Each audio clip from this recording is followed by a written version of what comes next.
अम्बेडकर जी मानवर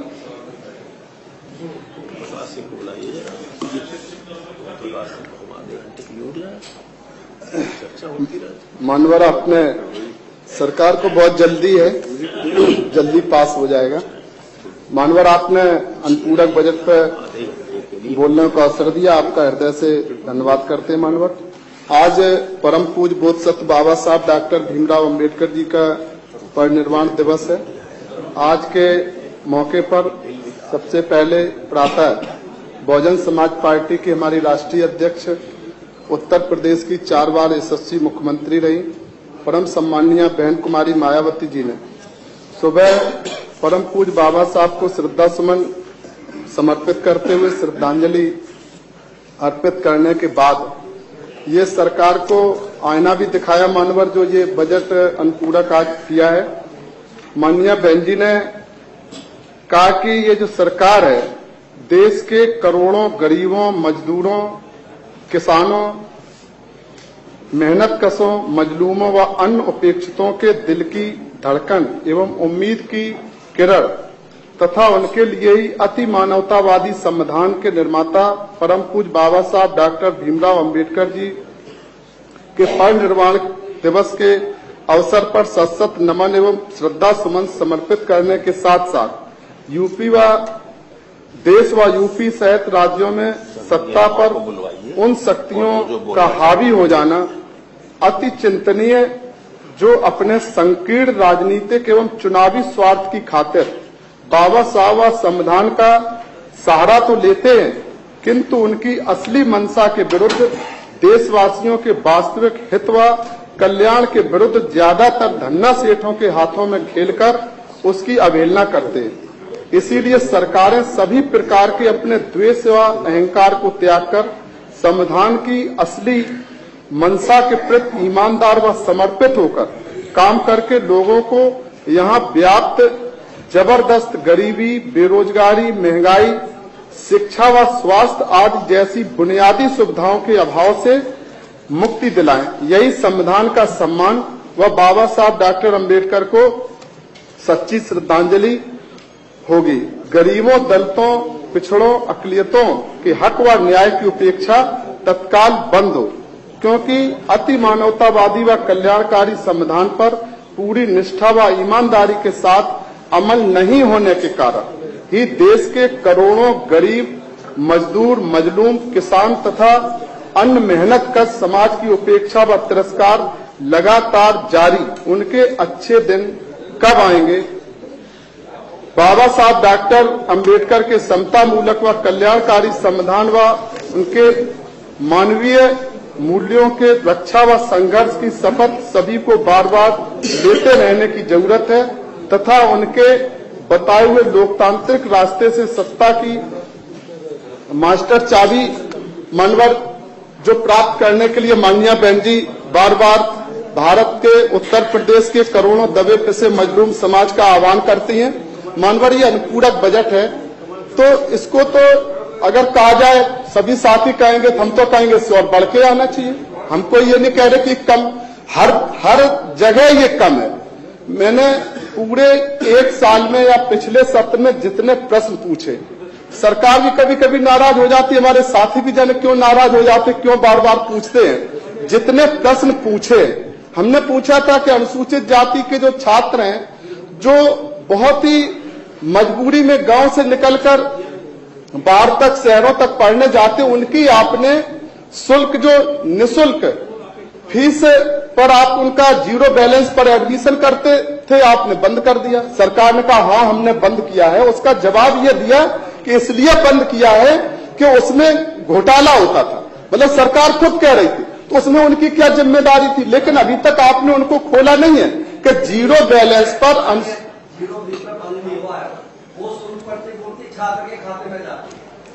माने डॉक्टर साहब जरा बोल। ठीक है, नहीं इतना तो ठीक है, आप क्लियर कर दे, अच्छी बात है, नहीं बंद किया है। और आपने क्या कहा अब हम बता दें। आपने कहा कि जो सरकारी जो संस्थान है उनमें जो बच्चे पढ़ेंगे, छात्र पढ़ेंगे, उनको तो आप देंगे। जो प्राइवेट संस्थान है उनमें हमने आज ही का जवाब है, हम अभी आपको भेज दे रहे, शायद आपने प्रश्न का नहीं, आज भी हमने पूछा था, आज भी 110 का 105 का जो आज माननीय मंत्री जी का जो जवाब है आज का है, उसको पढ़ लें आप। तो आपने क्या कहा कि सरकारी में हम देंगे और प्राइवेट, अब आप बता दो, एक तरफ आप प्राइवेट के स्कूल आपने खोल दिए और एक तरफ सरकारी में आपने व्यवस्था इतनी बदतर कर दी है। सरकार, मुझे तो कभी कभी लगता है कि ये सरकार भी रहेगी कि ये भी ठेके पर दे देंगे। अडानी अंबानी जी को ये कब देने जा रहे, कितनी बची है, कभी ये इन्वेस्टर समिति तो आ रही है, बार बार इन्वेस्टर हो रहा है। ये रेड कारपोरेट जो माननीयों के लिए होती है, ये हम उनके लिए पिछाते हैं, उद्योगपतियों के लिए। और अगर हम सरकार से पूछे कि आप एक उद्योग बता दो, आपने उत्तर प्रदेश, हमने एक पूछा था कि सरकारी जितनी भी सहकारी सरकारी जो चीनी मिलें हैं उत्तर, हमने बेच लिया मानवर। आप बाकी की जो बची हैं, हम ये कह रहे आप उसमें नहीं थे मानवर, आप क्यों चक्कर में पड़ते? सरकार इधर है, अभी उधर बहुत समय लगेगा, जमाना बीत जाएगा आपको सरकार, असली सरकार के नजदीक जाने में। हम वो बातें नहीं कहेंगे, मानवर हमारे मित्र हैं। हम सिर्फ इतना कहना चाहते, सरकार को ये बताना चाहिए। आपने अनुपूरक लेकर आए तो आपको हम पूछ रहे हैं कि सरकार एक बता दे। हम पिछली बार की बात नहीं करेंगे, हम अभी की बात कर रहे हैं। उत्तर प्रदेश के बंद पड़े उद्योगों में से कपड़ा मिल, आप चीनी मिल, आप एक बता दो। उत्तर प्रदेश की एक आप ऐसा उद्योग बता दे सरकार जिसको आपने, अनुपूरक की बात कर लो, बजट की बात कर लो, अनुपूरक में आप बता दो कि आपने अभी जवाब दिया था माननीय मंत्री जी ने, हमने लखीमपुर खीरी में चीनी मिल है, आप एक बता दो। अनुपूरक में आप व्यवस्था लाए, हम 50 करोड़ देंगे, 100 करोड़ देंगे, हम 150 करोड़ देंगे, हम उसको चलाएंगे, जिसमें 10-10 हजार कर्मचारी हैं। मैं तो जब वहां गया चीनी मिल में, उसको देखा जाके, उसमें अरबों खरबों की आप इसमें अनुपूरक में लाते व्यवस्था कि हम इसको इतने मजदूरों का, आपने कहा कि हम इसको बंद करें, हम इतना उनको पैसा देंगे। आप बता दो, एक आप व्यवस्था लेके आए हो कि हम इतने मजदूरों का देते हैं। आप जो पूरे इटावा, औरैया, आप फरखाबाद, कन्नौज, उधर के जो कोल्ड स्टोर है जिसमें आलू रखा, आप एक बता दो। कब से कह रहे हैं कि हम वहां पर उसको आलू को विदेश भेजेंगे। अरे आप विदेश भेजेंगे, हम मान लें आपकी बात, आपने कौन सा एक वहां पर उद्योग लगा दिया कि जिसमें आप उसको मॉडिफाई करके, आप उसको ऐसी चीज बना के, उसके आलू से कोई बना के आप धान मिल जो है, आप एक बता दो आपने नया लगाया हो। और एक तो इतना ऐसे आप बोलते कि हम कौशल विकास का, जब हम पूछ रहे थे तो बड़े आराम से कह दिया कि वो मजदूर होगा, हम पहले उसको इतना पैसा देंगे, फिर वो मजदूर से ऊपर। कौन सी आपकी यूनिवर्सिटी चल रही है, हमें तो यही पता नहीं कि ये जितने भी आपके वो चल रहा। अभी हम देख रहे थे कि जो ये टेक्निकल जो संस्थान है, इसमें एडमिशन नहीं लिया है। अब जाने आप लोग सरकार के उसमें उनको बिल्कुल अब आंख बंद करके पेपर पढ़ते भी है कि नहीं, कि पेपर की बात नहीं करेंगे, नहीं तो कहेंगे पेपर में पढ़ लिया आपने। आप बता दो कि कौन से सरकारी संस्थान में एक बच्चे ने एडमिशन नहीं लिया। मैं तो सोच के सुबह दंग रह गया, आखिर ये हो क्या गया है कि आपके सारे जो प्राइवेट के जो निजी संस्थान है टेक्निकल के, उसमें एक बच्चे ने एडमिशन नहीं लिया। हो सकता है आप लोग अगर कोई चला रहे हो तो अब दबी जुबान से कैसे कह देंगे, नहीं तो सरकार आपसे भी नाराज हो जाएगी, हमसे नाराज होगी तो ज्यादा से ज्यादा पुलिस वाला डंडा लेकर जाएगा, आपके यहां कौन जाएगा पता नहीं। लेकिन आप क्या सोचते नहीं है, सरकारी में इसलिए कि उसमें फीस कम है, प्राइवेट में इसलिए, एक बार हमने इस बात को उठाया था कि सब दो जगह लूट की, इतना मतलब लूट का साम्राज्य खड़ा है दो जगह। एक तो शिक्षण संस्थान है, इधर तो हमारे साथी अध्यापक मर रहा है, हमारे माननीय शिक्षकगण बैठे। अगर हम ये कहेंगे, अभी आप कह रहे थे कि नरेगा से भी बदतर स्थिति है, हम इसको मानते, लेकिन उनको कह नहीं सकते क्योंकि वो गुर्जर है। हम अगर उनके बारे में कह देंगे तो और सभी भड़क जाएंगे। भीमराव अंबेडकर ने ऐसे बोल दिया, वो तो जैसे अभी कीड़ा मकोड़ा बता दिया। मतलब गुर्जर है, पूरे दिन पढ़ाते, उनके कपड़े धोने तक के पैसे नहीं होते, बच्चों से खराब कपड़े पहन के उनको स्कूल में जाना पड़ता। हम तो अभी अगर ये कह दें कि आप 213 रुपया नरेगा वाली नरेगा में हाजिरी चढ़ा दो और स्कूल में पढ़वा लो, आप 213 दे दो, ये मांग कर रहे हैं जाने कितने की, आप 213 नहीं उनको दे पा रहे। तो आप एक तरफ तो आप बात तो करते हैं कि हम इनको आगे बढ़ाना चाहते, लेकिन आप एक योजना आप बता दें, पूरे हम आपको बता रहे, ईंट के भट्टों पर लाखों मजदूर उत्तर प्रदेश में, अब यहाँ की नहीं कि ईंट भट्टे हैं कि नहीं कोई नहीं बताएगा, खुल जाएंगे, सबको कहना है कि पता चल जाएगा इनके इतने ईंट भट्टे के लोग रो रहे हैं।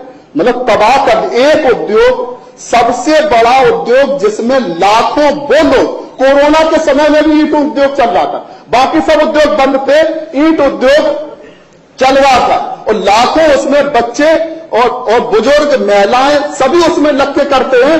तो उनका आपने पूरा हड़ताल चल रही साल भर से। आप डबल इंजन तो कहते हैं, आपको कोई दिक्कत नहीं। हम अगर बोलते तो आप कहेंगे दिल्ली की सरकार की क्यों बात करते, आप ही तो कह रहे हैं हमारा डबल इंजन है। डबल इंजन है तो डबल इंजन की ताकत बताओ। डबल इंजन ने पूरे ऐसा कानून ला दिया कि पूरे उत्तर प्रदेश के, पूरे देश के ईंट भट्टों के मालिक सब हड़ताल पर है। साल भर से ईंट भट्टे नहीं चले। शायद आपको पता है कि नहीं पता, सरकार कह देगी हमारे पास सूचना नहीं है। और उसमें लाखों क्यों नहीं, आपने कोयला और वो चीजें सब इतनी महंगी कर दी, सब उद्योगपतियों के हवाले कर दिया, अब वो चला नहीं पा रहे। लाखों लोग आपने उधर बेरोजगार कर दिए। आप आखिर कौन सा एक बता दो कि हमारी ये योजना है जिस योजना में हमने एक आदमी को रोजगार देके इसको किया है। लाखों करोड़ों की संख्या, लाखों की संख्या, जो बड़े बड़े आप ये एक्सप्रेस वे बना रहे, बहुत अच्छी बात है, खुशी की बात है। आप एक बता दो जिसमें एक मजदूर को काम किया हो। बड़ी बड़ी मशीन आती हैं, करोड़ों अरबों रुपया का आप बजट देते हैं, सब काम मशीन के अलावा तालाब आप खुदा अभी कह रहे थे नहरें करा रहे, ये करा रहे। आप एक मजदूर को काम बता दो, आप मास्टर रोल निकलवा लो। ईमानदारी से सरकार जिस विभाग का चाहे मास्टर रोल निकलवा के बता दे और जांच करा ले स्थल पर कि आपके मास्टर रोल में अगर 100 लोगों को काम दिया है तो क्या मौके पर एक आदमी को भी मिला है? एक को भी काम नहीं मिला। मजदूरों को तबाह कर दिया पूरे तरीके से। आप नगर की स्मार्ट की बात करते हैं, स्मार्ट आप लखनऊ में चलो, जब हम इस बात को पूछते हैं तो सरकार भी मानवर आपका तो शहर रहता रहती है। आप किसी चौराहे पर चले जाओ, हमने जब पूछा था कि भिक्षाटन करके कितने लोग जीवन यापन करते हैं तो आप तुरंत पलट गए। आपने अभी लखनऊ में चलो हमारे साथ, आप झुग्गी झोपड़ियां लखनऊ में, अभी हमने पूछा कि आप फला पार्कों पर अवैध कब्जे हो गए, सरकार कहती है हमने एकदम से पूरा, आप लखनऊ को स्मार्ट बता दो। सारे नाले लखनऊ में जितने भी नाले हैं सभी नाले खुले हैं आज की तारीख में। एक नाला सरकार बता दे कि हमने इस एरिया को स्मार्ट बनाने के लिए एक बदबूदार नाले को बंद किया। आप स्वास्थ्य की बात करते मान भाई, एक सेकंड बस। हाँ बिल्कुल, आप ही बोलना। नहीं आग्रह बोलना तो इधर आना पड़ेगा। माननीय अम्बेडकर जी मानिए, जरा कंक्लूड कर लेंगे। हम कंक्लूड करेंगे। अभी हम ज्यादा नेता भी हैं, मानवर हम ज्यादा भी बोलना चाहते हैं, ऐसा तो बोलना चाहते हैं तो सभी को समय मिल सके। मानवर पास करेंगे, सरकार पैसा लेगी, हमें बोलने भी नहीं देगी। मतलब हम तो अकेला बोल ही रहे हैं, इनका तो खजाना भर रहे हैं मानवर। हम सिर्फ इतना कहना चाहते हैं कि मानवर पूरे आप लखनऊ को, आप पूरे उत्तर प्रदेश में स्मार्ट सिटी की बात करते हैं।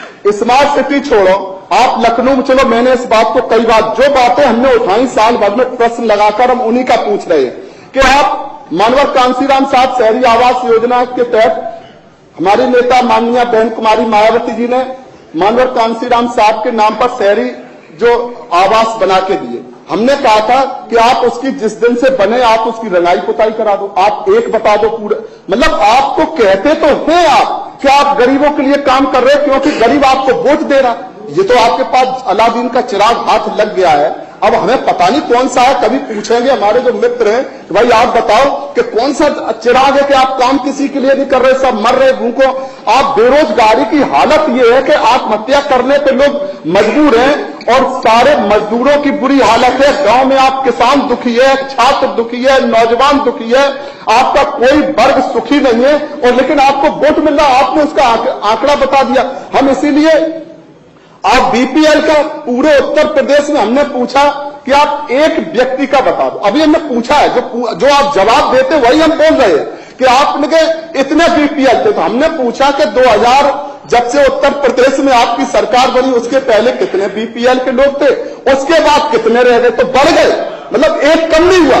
इसका मतलब गरीबी की रेखा से नीचे जीवन यापन करने वाले लोगों में एक आदमी आप ऊपर निकाल कर नहीं लाए। तो इसका मतलब है कि आपने जिनके लिए काम किया है तो वो कौन लोग हैं? या तो वो दूसरे गरीब पैदा होते जा रहे, दूसरे गरीब। इसका मतलब एक तरफ आप गरीब को इधर कर रहे, दूसरी तरफ गरीब उधर हो रहा। हमारा मानवर ये कहना है सरकार से कि जो भी योजनाएं हैं धरातल पर आनी चाहिए। सरकार की जो सोच है, जो संविधान में सम्मानजनक जीवन यापन की व्यवस्था है, यह संविधान हमें आजादी देता है। संविधान स्वास्थ्य की आप बात करते हैं, आप 5 लाख देते हैं, 5 लाख ले कौन जा रहा है? आप, हमने पूछा था आयुष्मान कार्ड, तो आपने कहा आयुष्मान कार्ड हम वहां पर मौके पर इलाज कराने जाओ वहीं बन जाता है। एक आप बता दो कि आप वहां पर हम गए और आपने हम भर्ती हुए, अस्पताल में भर्ती हुए, 5 लाख खत्म हो गया। जब तक इलाज शुरू हुआ तब तक 5 लाख खत्म हो गया। सरकारी में हमारे वो माननीय जो उप मुख्यमंत्री जी है बहुत मेहनत कर रहे होते तो हम धन्यवाद देते, रोज मेहनत कर रहे, लेकिन आप सुधार बता दो। लखनऊ में उत्तर प्रदेश का सबसे प्रभावित, डेंगू प्रभावित जो नगर है वो लखनऊ है।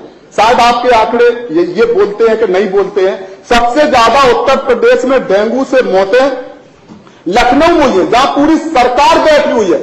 सबसे अस्वच्छ शहर पूरे उत्तर प्रदेश का आपने कौन सा वो स्वास्थ्य, वो उसका स्वच्छता का अपनी कॉपी लिखी और जांच की, आपने नंबर 1 कर लिया। पता नहीं चलता कहां से नंबर 1 आपने कर लिया।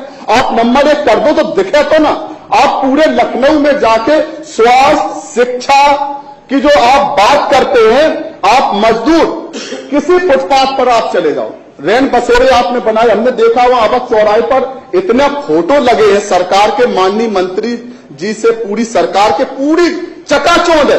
और उसमें आपने, और उसी के सामने जब हमने देखा शाम को 6 बजे, तो फुटपाथ पर 2-2 हजार की संख्या में मानवर फुटपाथ पर लेटे हुए लोग हैं। ये किनके बेटे हैं? ये उत्तर प्रदेश के बेटे हैं जो लखनऊ में, या शहर लखनऊ का हम इसलिए बता रहे कि और जगह का हम बताएं तो आप कहेंगे कि वहां आप कहां चले गए देखने। हम तो लखनऊ की बात कर रहे हैं। सरकार को गंभीरता से अनुपूरक जो आप लेकर आए हैं, आपको स्पष्ट बताना चाहिए कि लखनऊ में जितना आपने स्मार्ट सिटी योजना के तहत लिया, जितना 300 सड़कें नगर निगम की, एलडीए की आपकी धक्का खा रही है।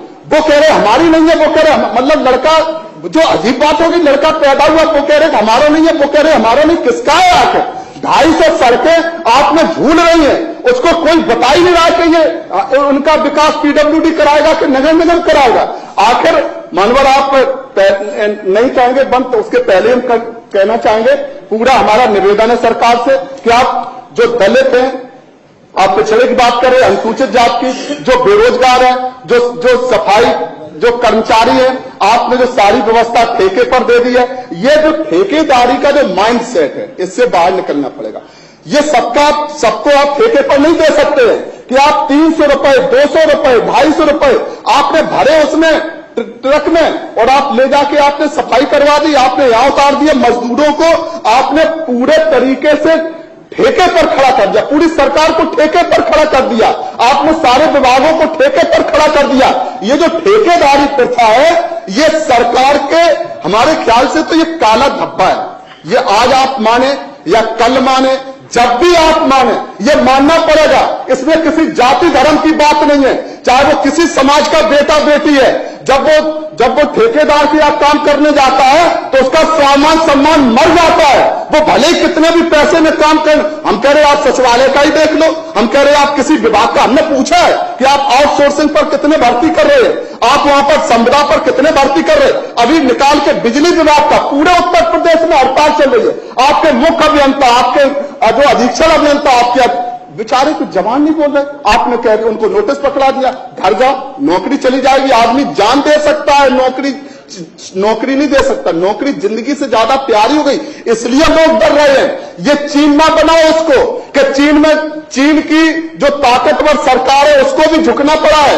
आंदोलन से कभी भी ज्यादा समय तक आप दबा नहीं सकते कि पूरी जनता हमारे साथ खड़ी है। कोई आंदोलन नहीं कि लोग मर रहे, सरकार नीचे जाकर देखे कि लाखों करोड़ों की संख्या में सर्व समाज के दबे पिसे लोग आज अपना जीवन सम्मानजनक तो छोड़ दो, जिंदगी के लिए तरस रहे हैं। सरकार इस बात को स्वीकार करे। हम तो अनुपूरक का कह रहे, वैसे तो यहां खड़े होकर कहेंगे विरोध में खड़े हुए, हम कह रहे अगर आप 5वें नंबर की अर्थव्यवस्था बन रहे, उत्तर प्रदेश भारत देश का ही नहीं पूरे दुनिया का नंबर 1 प्रदेश बन के उभरे और आप इससे 10 गुना अनुपूरक लेकर आए, हमें खुशी होगी कि आपने नीचे से ऊपर तक, लेकिन काम धरातल पर होना चाहिए। ये हमारा अनुरोध है। और मानवर आपने बोलने का अवसर दिया, हम आपका हृदय से धन्यवाद करते हुए अपनी बात करते हैं।